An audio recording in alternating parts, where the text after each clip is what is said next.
The saloon doors of Murphy's Tavern swung open with their familiar creak, letting in a gust of hot Texas wind that stirred the sawdust on the floor. Samuel Hartwell stepped inside, his weathered boots echoing against the wooden planks as conversations died around him like snuffed candles.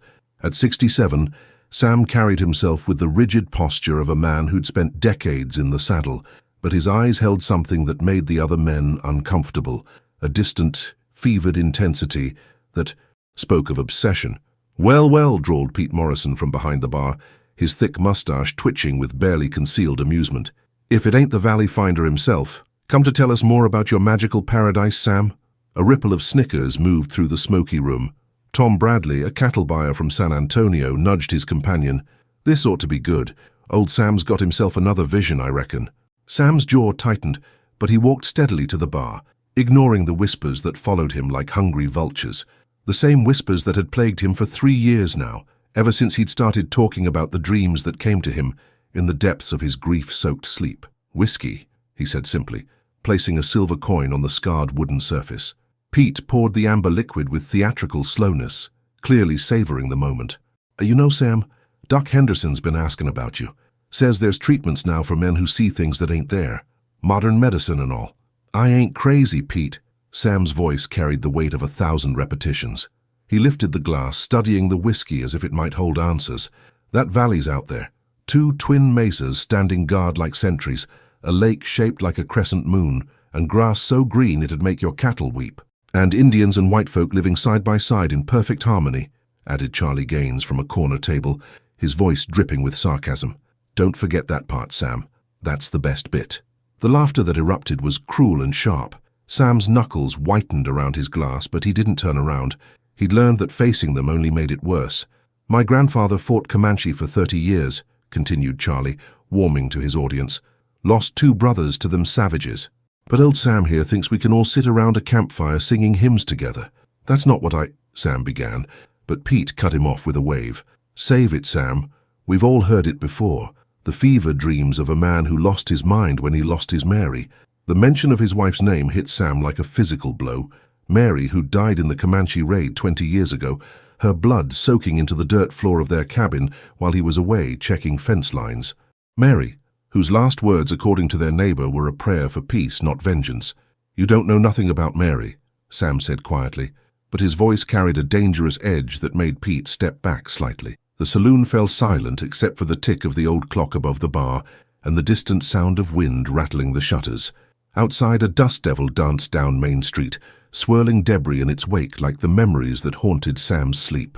"I know she'd be ashamed to see what you've become," Charlie said, pushing back from his table. "A broken-down old fool chasing phantoms while his ranch falls apart and his daughter wastes her life taking care of you. That did it." Sam spun around, his hand instinctively dropping toward the Colt at his hip, a gesture that hadn't changed in 40 years of frontier living. But he didn't draw. Instead, he stood there, trembling with rage and grief, looking into the faces of men who'd once called him friend. "You think I choose these dreams?" His voice cracked like old leather. "You think I want to see that place night after night, calling to me like some kind of promise? I'd give anything to forget it, to sleep peaceful like the rest of you. But I can't. It won't let me go." The room remained silent, but Sam could see the mixture of pity and contempt in their eyes. These were hard men who understood cattle and weather and the price of grain, not the torment of visions that felt more real than waking life. "Every detail's the same," he continued, his voice growing stronger. "The way the morning mist rises off that crescent lake, the sound of water trickling down between them twin mesas, even the smell of the grass, sweet and clean, like the whole world just got born fresh.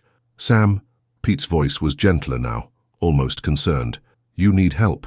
Real help." But Sam wasn't listening anymore. His eyes had that distant look again, as if he was seeing something beyond the tobacco-stained walls of Murphy's Tavern. "There's caves in them mesas, too, deep ones, with paintings on the walls, pictures of buffalo and horses and men with their hands raised up to the sky. Both kinds of men, if you take my meaning." He drained his whiskey in one burning gulp and placed the empty glass on the bar with careful precision. "One day I'm going to find that valley, and when I do, every last one of you mockers will eat your words." The silence that followed was thick with tension. Finally, Charlie Gaines laughed, a sound like breaking glass. "When you find your fairy tale valley, Sam, You be sure to send us a telegram from paradise? Sam pulled his hat down over his eyes and walked toward the door, each step echoing in the hushed saloon. As he reached for the handles, he paused without turning around. Sometimes dreams ain't just dreams, boys. Sometimes they're promises. The doors swung shut behind him, leaving the men to stare at the empty space where he'd stood, wondering if they'd just witnessed madness or something else entirely. The dust cloud appeared on the horizon just after noon, a brown smear against the pale September sky that meant riders were coming fast. Margaret Hartwell shaded her eyes with one hand, while gripping her father's arm with the other, feeling the familiar tension that seized him whenever military men approached their ranch. "Easy, Pa," she whispered. Though at 24, she sometimes felt more like the parent than the child, might just be passing through. But Sam's weathered face had already hardened into the mask he wore whenever the outside world intruded on his obsessions. "Army don't pass through, Maggie girl. They come for reasons." The riders materialized from the heat shimmer, a dozen blue-uniformed cavalry soldiers led by an officer whose brass buttons caught the harsh sunlight. But it was the figure riding slightly apart from the main group that drew Sam's attention, a lean man in buckskins and a battered hat, sitting his horse with the fluid grace of someone born to the saddle. Captain William Harrison dismounted with military precision, his polished boots hitting the hard-pan earth with authority. He was younger than Sam had expected, maybe 35, with the kind of clean-shaven confidence that spoke of West Point training and Eastern money. "Mr. Hartwell," Harrison said, removing his hat to reveal carefully pomaded hair. "Captain William Harrison, 7th Cavalry. I believe you know why we're here." Sam's eyes flicked past the captain to the scout, who remained mounted and silent. There was something unsettling about the man's stillness, like a coiled spring waiting for the right moment to release. "Can't say I do, Captain. I pay my taxes and mind my own business." Harrison's smile was thin and official. "We're tracking the last band of renegade Comanche in this territory. Word is they've been seen near your northern pastures. Thought you might have information that could help us bring this situation to a peaceful conclusion." The word peaceful carried no warmth in Harrison's voice.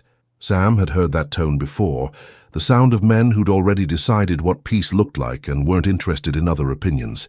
"Ain't seen hide nor hair of any Indians," Sam said carefully. "But then if they're any good at what they do, I wouldn't, would I?" Margaret stepped forward, her schoolteacher's instincts taking over. "Captain, we have fresh water and shade if your men need rest. It's been a hard ride by the look of it." "Much obliged, miss." Harrison's demeanor softened slightly when addressing her. "We'll water the horses and move on shortly. Can't afford to lose the trail." As the soldiers dispersed to tend their mounts, the scout finally dismounted. He moved with the liquid quiet of a predator, his dark eyes taking in everything. The ranch buildings, the surrounding hills, the way Sam's hand never strayed far from his gun. When he removed his hat, his hair fell black and straight to his shoulders, and Margaret caught the subtle planes of his face that spoke of mixed heritage. "This is Joseph Martinez," Harrison said, his voice carrying a note of distaste. "Best tracker in Texas, though he keeps some unfortunate company." Joseph's expression didn't change, but something flickered in his dark eyes. Sam recognized the look. It was the same controlled anger he'd seen in his own mirror for 20 years. "Martinez," Sam nodded, "you got Comanche blood." It wasn't a question, and Joseph didn't treat it like one. "My mother was Mexican, taken as a child, raised Comanche. I was born to both worlds, and welcomed by neither." The honesty in his voice surprised Margaret. Most men would have deflected or lied about such heritage, especially in front of cavalry officers hunting his people. "Must be hard," Sam said quietly, "serving those who'd see your family destroyed." Harrison's face darkened. "Mr. Hartwell, I'd remind you that this man serves the United States Army with distinction. His personal sympathies are not your concern." "Easy, Captain." Sam raised a placating hand. "Just making conversation with a fellow who understands complicated loyalties." As the afternoon wore on, Sam found himself drawn to the quiet scout. There was something about Joseph's watchful stillness that reminded him of the feeling he got in his dreams, that sense of standing on the edge of something vast and important. It was while the soldiers were saddling up to leave that Sam's need to share his burden overcame his caution. Joseph was checking his horse's hooves when Sam approached, glancing around to make sure Harrison wasn't listening. "You ever hear tell of a valley?" Sam began quietly. "Hidden somewhere north of here. Got twin mesas standing guard and a lake shaped like a crescent moon." Joseph's hands stilled on the horse's hoof. For a long moment he didn't look up, but Sam could see the tension that suddenly gripped his shoulders. "Pa," Margaret warned from nearby, recognizing the dangerous territory her father was entering. But Sam pressed on, driven by something desperate and hopeful. "In my dreams I see it clear as day, grass so green it don't seem natural, and caves in the mesas with old paintings on the walls. Pictures of men, all kinds of men, living peaceful-like." Joseph slowly straightened, his dark eyes meeting Sam's with an intensity that made the older man's breath catch. Without a word, the scout moved to his saddlebags and pulled out a worn piece of paper and a stub of pencil. His hands moved with surprising speed and certainty, sketching lines that flowed like water across the page. 2 peaked mountains, a curved body of water nestled between rolling hills, and even the distinctive rock formations that crowned the mesas in Sam's dreams. When Joseph held up the finished drawing, Margaret gasped. It was exactly as her father had described it, down to the smallest details, details Sam had never shared with anyone. "My grandfather called it Sina Hahudzo," Joseph said quietly, his voice barely above a whisper. "The place where enemies become brothers. He said his grandfather's grandfather found it once, during the time of great dying, when the first white men brought sickness to the people." Sam's heart hammered against his ribs. "You know this place. It's real. The old ones spoke of it when I was young. A sanctuary where the spirits of peace dwelt, where men could lay down their weapons without shame." Joseph's eyes held a mixture of wonder and fear, but it was lost when the people were scattered. "No one has seen it for 3 generations. "Martinez!" Harrison's sharp voice cut through the moment like a cavalry saber. "We're moving out." Joseph quickly folded the paper and tucked it away, but not before Sam caught his arm. "We need to talk more about this," Sam whispered urgently. "You know we do." Joseph glanced toward Harrison, then back at Sam. "The captain keeps close watch on his assets, but—" He paused, seeming to weigh his words carefully. "If a man were to ride north toward Devil's Canyon around sunset, he might encounter a scout checking for sign." Then he was gone, swinging into his saddle with fluid grace as the cavalry column formed up. Harrison touched his hat brim to Margaret, nodded curtly to Sam, and led his men east toward the setting sun. Father and daughter stood in the settling dust, watching until the riders disappeared into the heat shimmer. Finally, Margaret broke the silence. "Pa, what just happened here?" Sam stared at the horizon, where Joseph Martinez had vanished, his weathered hand trembling slightly as it rested on his gun belt. "I think, Maggie girl, someone just told me I ain't crazy after all." The moon hung like a silver coin above Devil's Canyon, as Sam Hartwell guided his horse down the treacherous rocky path, every shadow seeming to hide potential danger. At his age, he should have been sitting by his fireplace with a cup of coffee and his late wife's Bible, not riding out to meet a man who might be leading him into a trap. But the drawing Joseph Martinez had sketched haunted him, too accurate, too detailed to be mere coincidence. A night owl called from somewhere in the darkness, and Sam's horse snorted nervously, ears pricked forward. Then he saw him, a motionless figure seated on a boulder beside the trickling stream that ran through the canyon floor, barely visible in the moonlight except for the pale gleam of his buckskin shirt. "Thought you might not come," Joseph said quietly as Sam dismounted, his voice carrying easily in the still air. "Thought about it," Sam admitted, leading his horse to the water.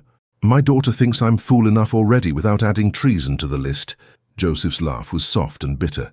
"Treason. Strange word from a man whose people broke every treaty they ever made with mine." Sam studied the younger man's face in the moonlight, seeing the pain that lived there like an old wound that wouldn't heal. "You ain't wrong about that, but holding grudges won't get us to that valley." "You really believe we can find it?" Joseph stood, his movements fluid and silent. "After all these years, all the searching my people did before they were forced onto the reservation? I believe a man don't dream the same dream every night for 3 years unless there's a reason." Sam's voice carried the conviction of someone who'd staked everything on faith. "And I believe you wouldn't have drawn that picture if you didn't think it was real." Joseph pulled the folded paper from his shirt and smoothed it against the boulder. In the moonlight, the sketched lines seemed to move and shift like living things. "My grandfather spoke of it only once when I was maybe 10 years old. He said it was a place the spirits had set aside for a time when the world grew too full of hate." "What else did he tell you?" "That it could only be found by those who sought it for the right reasons. Not for gold or land or conquest, but for—" Joseph struggled with the English words. "For healing. For the chance to see enemies as brothers." Sam felt a chill that had nothing to do with the night air. "That's what I see in my dreams. White families and Comanche camps, close enough to trade, to help each other through the hard times. Children playing together like they don't know they're supposed to be afraid. And you think this is possible? After 20 years of war between our peoples? The question hung in the air like smoke from a dying fire. Sam thought of his wife Mary dying while he was away. Her last words a prayer for peace. He thought of the hatred that had eaten at him like acid, the empty years spent planning revenge that never came. I think, he said slowly, that hate's been tried, and it ain't worked out so well for anybody. Maybe it's time to try something else. Joseph was quiet for a long moment, studying the older man's weathered face. Captain Harrison would call this conspiracy. If he knew we were meeting, he'd hang us both most likely. Sam's voice was matter-of-fact. Question is, you willing to risk that for the chance to find what your grandfather spoke of? The band Harrison's hunting. They're led by my cousin, White Eagle. He has maybe 15 warriors left and twice as many women and children. They're starving, desperate. If Harrison catches them, Joseph's hands clenched into fists. There won't be prisoners. Then we got more reason than most to hurry. Joseph looked up sharply. You'd help Comanche? After what happened to your wife? The question cut deep, but Sam had been asking himself the same thing for 3 years. Mary died hating nobody. Said so herself, according to Mrs. Patterson, who was with her at the end. If this valley exists, if it's what we both think it is, maybe helping your people is exactly what I'm supposed to do.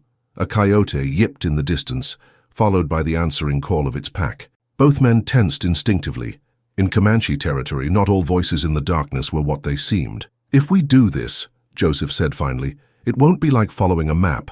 The landmarks change, the rivers shift course. We'll be riding into country that's seen more blood than rain these past years. I got supplies, 2 good horses, and nothing left to lose, Sam replied. Question is, can you get away from Harrison long enough to search? Joseph's smile was grim. The captain values my tracking skills more than my loyalty. He'll send me ahead to scout, expecting reports that may be delayed. They spent the next hour planning their route, Joseph sharing what he remembered of his grandfather's stories, while Sam described the geographical details from his dreams. The valley lay somewhere north of the Llano Estacado, in country that had been fought over so many times that maps were more optimistic than accurate. There's something else, Joseph said as they prepared to leave. He reached into his saddlebags and pulled out a small leather pouch. My grandfather gave me this before he died. Said if I ever found the sacred valley, I was to leave it at the mouth of the largest cave. He opened the pouch to reveal a piece of turquoise carved into the shape of a buffalo, polished smooth by countless hands. Even in the moonlight, it seemed to glow with its own inner fire. What's it mean? Abundance. Peace between the hunter and the hunted.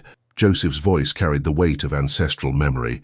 The old ones believed that when enemies could look upon the same sacred object without reaching for their weapons, the spirits would know the time for healing had come. Sam stared at the carved stone, feeling something shift deep in his chest, a loosening of the hard knot of grief and anger he'd carried for 20 years. When do we start? Tomorrow night. I'll tell Harrison I'm riding wide to cut for sign. Meet me at Willow Creek Crossing 2 hours after sunset. They mounted their horses in silence, 2 unlikely partners, bound by dreams and desperation. As Joseph prepared to fade back into the darkness, Sam called out softly, Martinez, why are you doing this, really? Joseph's horse shifted beneath him, sensing its rider's tension. Because I'm tired of serving men who see my people as vermin to be exterminated. Because my grandfather's stories deserve better than to die with the last free Comanche. And because... He paused, struggling with words that came from someplace deeper than language. Because I dreamed of that valley too, old man. 3 nights running, after I drew that picture. Then he was gone, melting into the shadows like smoke, leaving Sam alone with the night sounds and the impossible hope that 2 broken men might find something whole in the vast emptiness of the Texas frontier. As Sam rode home through the pre-dawn darkness, he found himself humming an old hymn Mary used to sing, something about valleys of peace and streams of healing water. For the first time in 20 years, the words didn't make him angry. They made him believe. 3 days into their journey north, the landscape began to change from rolling grassland to broken country, a maze of arroyos and sandstone bluffs that could hide an army or swallow travelers without trace. Sam's aging bones protested against the constant riding, but he pushed forward with the grim determination of a man who'd found purpose after years of drift. Joseph rode point, reading signs in the dust and bent grass that were invisible to Sam's untrained eyes. Every few miles he would dismount, studying hoofprints or examining broken twigs with the intensity of a scholar reading ancient texts. His tension had grown with each passing hour, and Sam knew they were entering territory where death could come from any direction. "We're being watched," Joseph said quietly, as they watered their horses at a muddy stream that meandered between red rock walls. "Have been since dawn." Sam's hand moved instinctively toward his Winchester, but Joseph shook his head almost imperceptibly. "Don't reach for your gun. That's the surest way to start a fight we can't win." "Who is it, your cousin's band?" "Maybe. Or maybe army deserters, Mexican bandits, or white men who've gone native and forgotten which side they're supposed to be on." Joseph's dark eyes scanned the rim rock above them. "This country makes outlaws of everyone eventually." As if summoned by his words, 3 riders appeared on the bluff above them, silhouetted against the harsh afternoon sun. Even at distance, Sam could see they were Indians. 2 on painted ponies, 1 on a stolen cavalry horse whose military tack gleamed incongruously in the desert light. Joseph raised his right hand slowly, palm forward, and called out in Comanche. The words flowed like water over stone, musical and harsh at the same time. After a moment, one of the riders replied, his voice echoing off the canyon walls. "What's he saying?" Sam asked, fighting every instinct that told him to grab his rifle. "He wants to know why a white man rides with a half-breed, and why we travel toward the sacred places without permission." Joseph's voice remained steady, but Sam could see sweat beading on his forehead despite the cooling air. "I told him we seek White Eagle on a matter of great importance." The conversation continued for several minutes, the guttural sounds of Comanche mixing with the creak of saddle leather and the nervous snorting of horses. Finally, the lead rider made a sharp gesture, and all 3 disappeared below the rim rock as suddenly as they'd appeared. "They're coming down," Joseph said. "Keep your hands visible and let me do the talking. These men have seen too much death to trust easily." The warriors emerged from a hidden trail, their horses picking their way down the steep slope with the sure-footedness of mountain goats.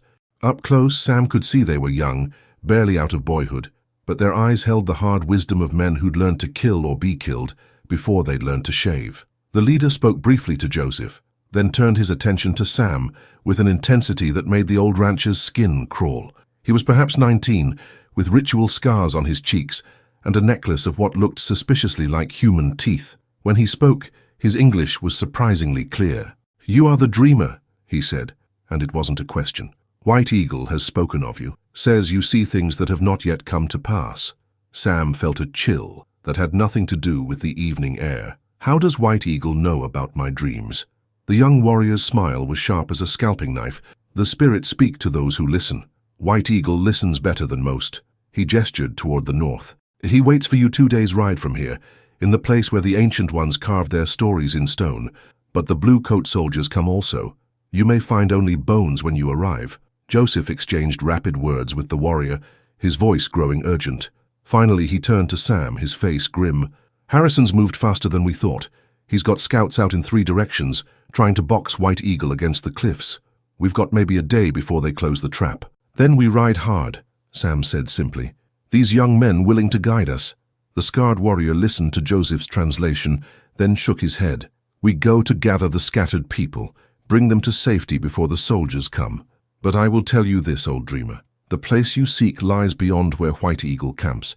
If he dies, the secret dies with him." They remounted and rode north as the sun began its descent toward the western horizon, the young warriors splitting off to disappear into the broken country like smoke. Sam found himself thinking about Margaret, probably pacing the floor of their ranch house, and wondering if her father had finally crossed the line from eccentric to certifiably insane.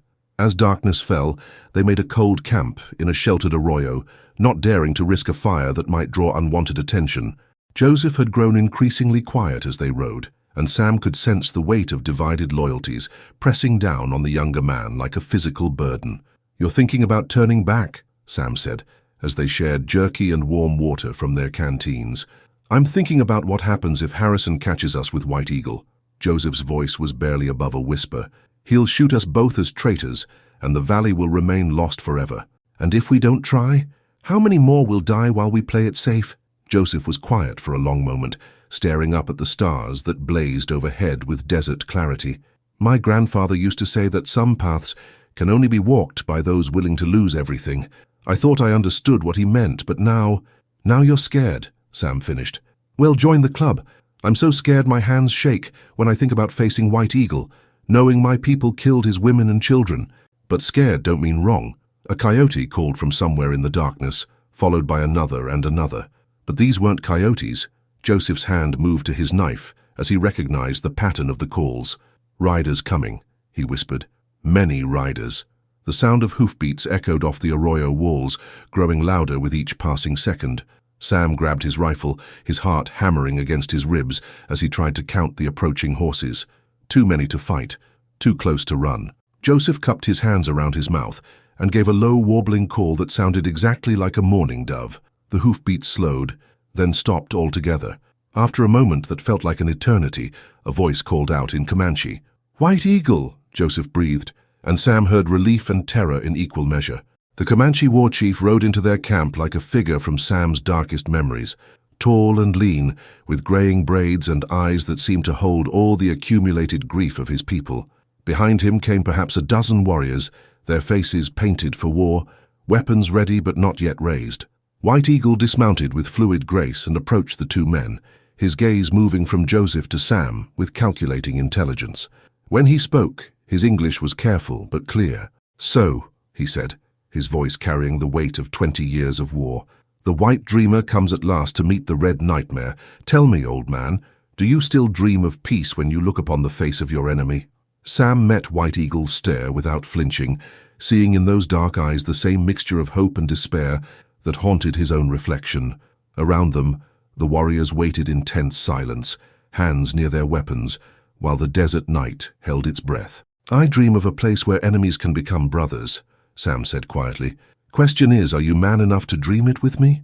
White Eagle's smile was sharp as winter wind, but his eyes held something that might have been respect. "We shall see, dreamer. We shall see." Dawn came like a prayer answered, painting the eastern sky in shades of gold and crimson as White Eagle led the small group through a narrow defile between towering red sandstone walls. Sam rode beside the Comanche chief, acutely aware that 24 hours ago he would have shot this man on sight. Now, in the strange alchemy of shared purpose, they had become unlikely allies racing against time and Captain Harrison's relentless pursuit. "The soldiers are perhaps 6 hours behind us," Joseph reported, returning from a scouting run with sweat darkening his buckskin shirt. "Harrison's pushing his men hard, but their horses are wearing down." White Eagle nodded grimly.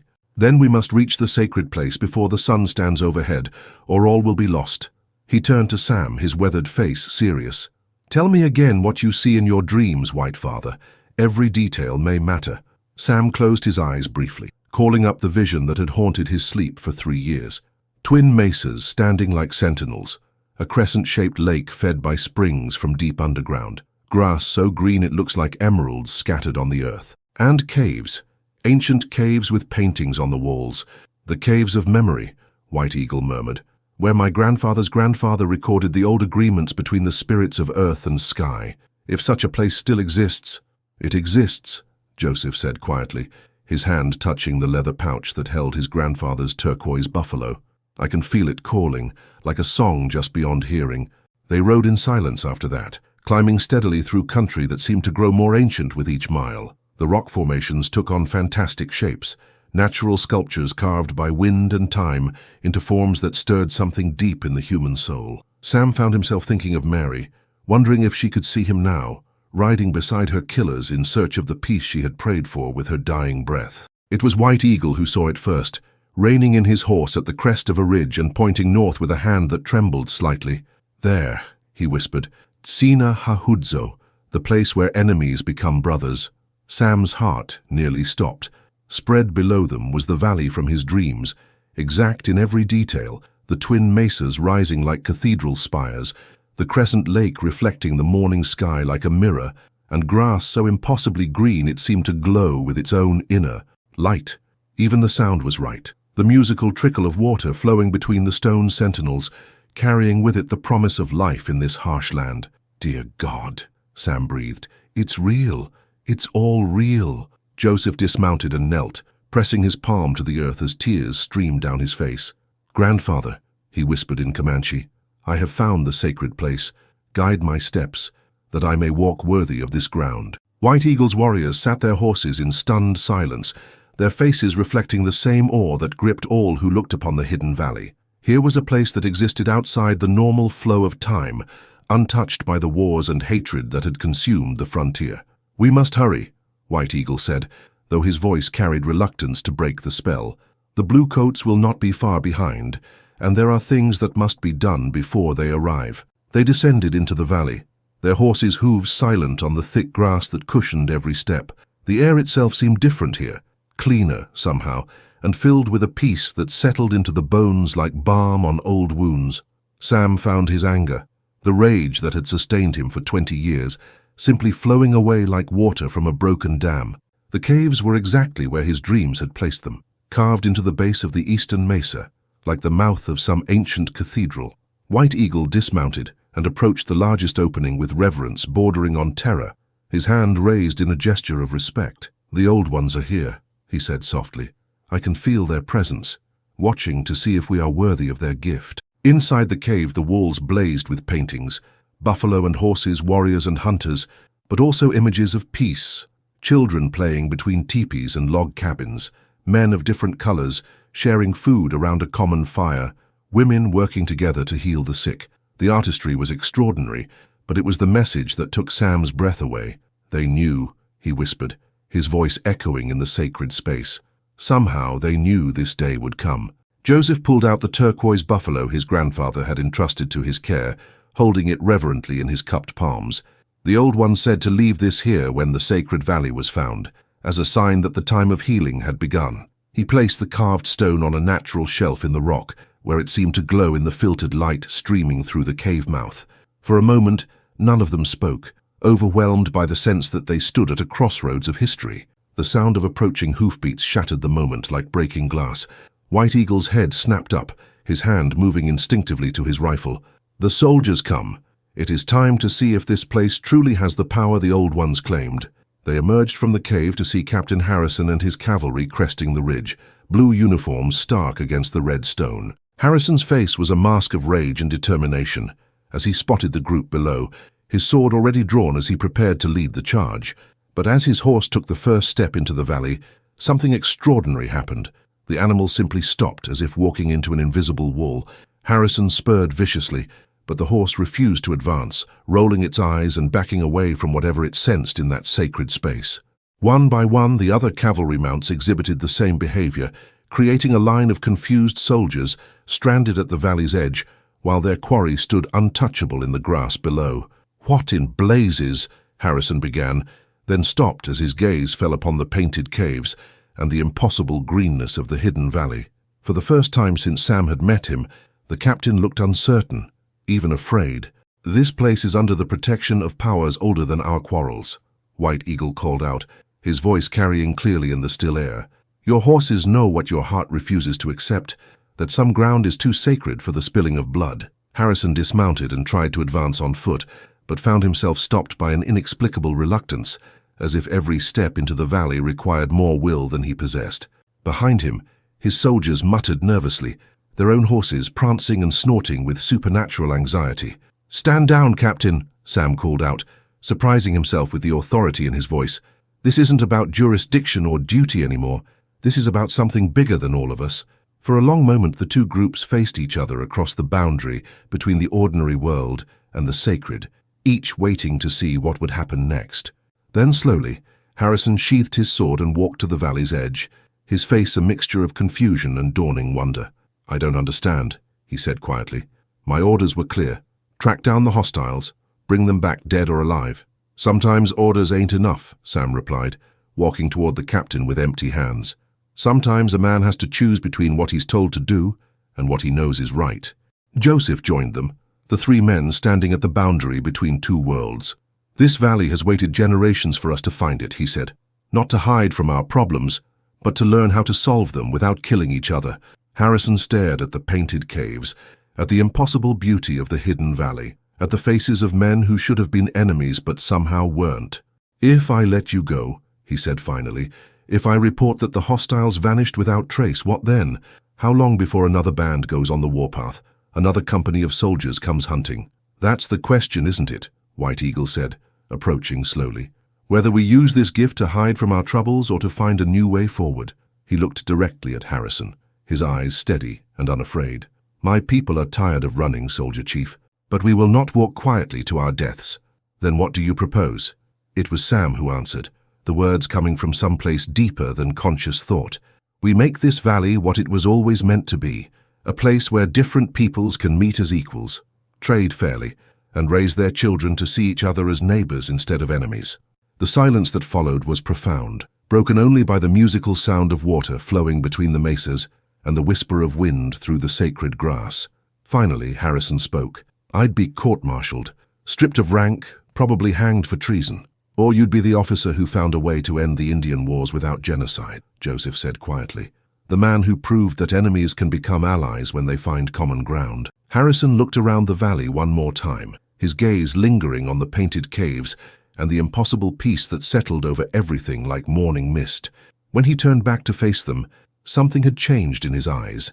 "I'll need time to think, to find a way to make this work within the system." He straightened, becoming once again the professional soldier. "But for now, I'll report that the hostiles vanished into country too rough for cavalry pursuit. That should buy us a few weeks." As the sun reached its zenith above the hidden valley, 4 men who had been enemies that morning began the delicate work of forging peace. It would not be easy. There were years of hatred to overcome, political obstacles to navigate, and hearts to change on both sides. But in that sacred place, surrounded by the wisdom of the ancients and the promise of something better, it finally seemed possible. Sam thought of Mary, of her dying prayer for peace, and felt her presence like a blessing on the wind. The valley of his dreams had been found at last, and with it, the hope that someday, somewhere, men might learn to see past their differences to the common humanity beneath. The war was far from over, but in the hidden valley where enemies could become brothers, the first seeds of peace had finally been planted.